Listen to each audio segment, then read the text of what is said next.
Hi, this is SJ Talks of Life coming back at you with another video. Um, Doing an update on the Shanquella Robinson case. The Shanquella Robinson case. They have one arrest warrant. As far as I know, they have one arrest warrant. They had it given the name on the Mexican officials have one arrest warrant. They have it given the name on the arrest warrant. But I got a pretty good idea who it is. It's the young lady that was seen in the little short video attacking Shanquella. I'm pretty certain that it's her because she was the one that was they seen in the video. Now I don't know um, if when they get when if she gets arrested or when she gets arrested, they're gonna get her down there and then she's probably going to start singing like a canary, and because I don't think she's going to want to go down by herself, and they're probably going to try to get warrants for the others after she starts talking. That's what I'm thinking. That's how that's going to go down. Once they get her down there, and then she go to telling the story, she's going to name off some of the other people. She's going to. She's not going to go down by herself. So at that point, I think they will issue some more warrants. But that it what's her name? I can't think of the name of the other girl, the young lady's name that was attacking her in the video. Um, yeah, that's the only one that they see. So that's the one that they're issuing the warrant for. I believe. Now check the YouTuber by the name of Tisha Tells. She's giving great details. She's giving more details as far as the Mexican court system and how it works down there. Um, Check her out because she's really, really breaking things down. Another YouTuber by the name of Shotgun Cinema, a white gentleman here on YouTube. His channel's name is Shotgun Cinema. He actually does a great job of breaking things down too.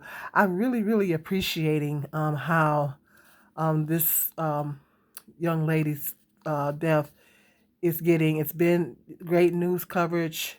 A lot of YouTubers have been constantly doing updates and stories on it. So I'm really glad that this story is really getting pushed. They said the fact that the story has been really getting pushed on social media is the reason why they really, really started moving on the case and everything. Because, Cabo San Lucas is a big tourist place, and they have a reputation to protect. So they don't want to be Americans to be scared to go down there. Me and my son was having a conversation about Mexico, and we was talking about how dangerous it is and everything. And he was like, "No, I'm not going to Mexico." And I said, "Well, um, I said, so I said I should take it off the bucket list." And he was like, "Yeah." He said a lot of stuff be happening in Mexico, but lots of people. It's a big tourist. They make a lot of money off of Americans down there, but it is a lot of things. He said a lot of Americans do be coming up missing down there. It's a lot of things that happen in Mexico that people don't know nothing about. Now these were Americans that did this to her, but the fact that there is some officials down there, the police that came on the scene and the medical personnel that came on the scene, they're in trouble because they dropped the ball. I don't like the way they handled the situation at first.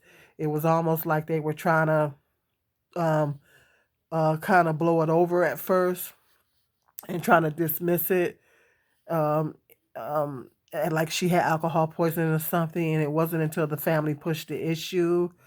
Um, I don't like the fact that they let them go home, that they had to sign off on something to release them to go home. And I don't like the fact that they just let them go home, let them come back to America. They was never supposed to let them come back. They were supposed to hold them there.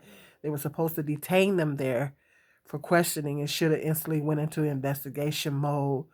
and then found out more details about her death. They said she had um, a big knot on her head. They said that her father said that she had her face, looked bad. She had a knot on her head, bruises, and I know that they seen these things, and so they had to know that there was some foul play going on. So for them to just let those people come back to the United States, is crazy. So I just don't like the way that they handled the case. It kind of makes me think, if I go to Mexico and if something happens to me, you know, what are they going to do? I mean, you know what I'm saying? That make me think they ain't too crazy about Americans. They love our money. They love our money, but do they love us? And they said a lot of things happen down there with Americans, and um, there's a lot of things that we don't really realize. Me and my son was talking about it. Um, I went onto the site of that villa place that they were staying. Beautiful villas, beautiful villas. I went onto that site just, to see if I could actually find the villa that they stayed in. I couldn't find that one, but I looked at some other villas down there, and man, they're absolutely beautiful.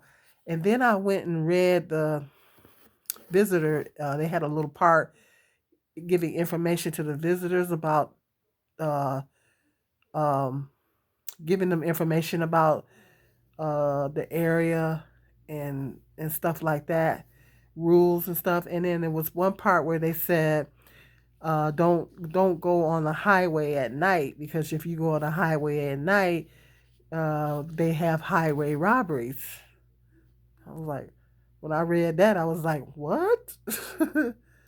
And so, yeah, and so Mexico can be dangerous. They have cartels down there, which is probably, I guess, Mexican mobsters, you know.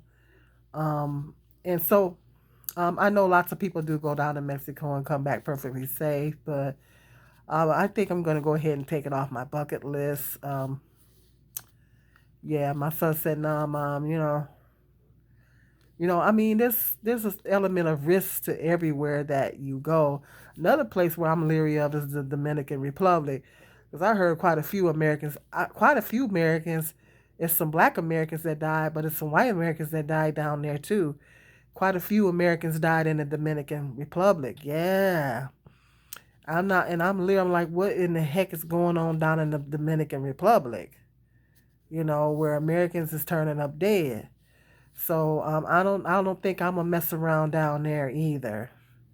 So I'm definitely gonna um I would definitely like to venture out of the country and go somewhere, but I don't know. There's just certain places where I don't know if I'm gonna mess around. I know there's a certain element of danger.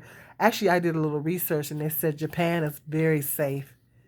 They say Japan is one of the safest countries in the world. Yes. I was googling the safest countries. There was some other ones they mentioned on there too. Um, yeah. So, I mean, I love to do some traveling, but I would like to stay safe while I'm doing my traveling. I don't want to go somewhere and be scared that um, you know you know what I'm saying. Um, and I know it's an element of danger everywhere. At the end of the day, we got to pray before we even walk out of our house. We need to pray and everything like that. But I don't know about you guys, but I don't know. It's so much that's happening out here now. It's just, wow, it's just so much. It's like, it's kind of gives you anxiety. I try not to get too much anxiety. Every time I turn it on the news, some manager shot 6 people in a Walmart. A manager in Virginia, I think it was, just shot 6 people in a Walmart. I mean, people, what is wrong with people? What is wrong with these people out here? I mean, I don't know about you guys. Let me know in the comment section, but man, all this violence that's going on in the world. I try not to watch news on a regular basis, but because I'm on YouTube and I do watch a lot of YouTube because I'm on it. And um, I catch a lot of these news art pieces and everything like that. And yeah, yeah, it's really a struggle to keep your spirits up because every time you turn around, something is happening. And I know we're in our last days, and I get it, but wow. Um, yeah, we just got to stay prayed up, people. Stay prayed up, love on our families. Um, and just we got to stay prayed up and just stay safe out here.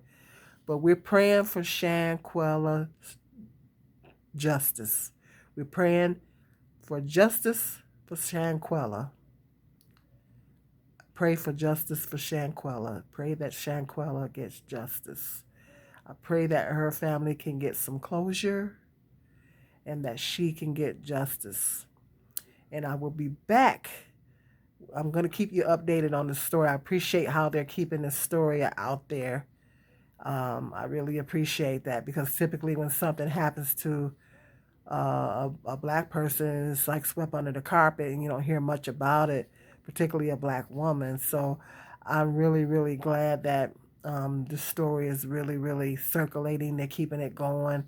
And it's largely to us content creators that's keeping it out there and keeping it going. So that's a beautiful thing.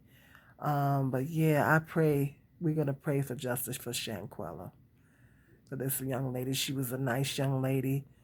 Had a lot going for herself. She was beautiful. She didn't deserve that. She did not deserve that. She did not deserve what happened to her. You wouldn't do a dog the way them people did her. She didn't deserve that.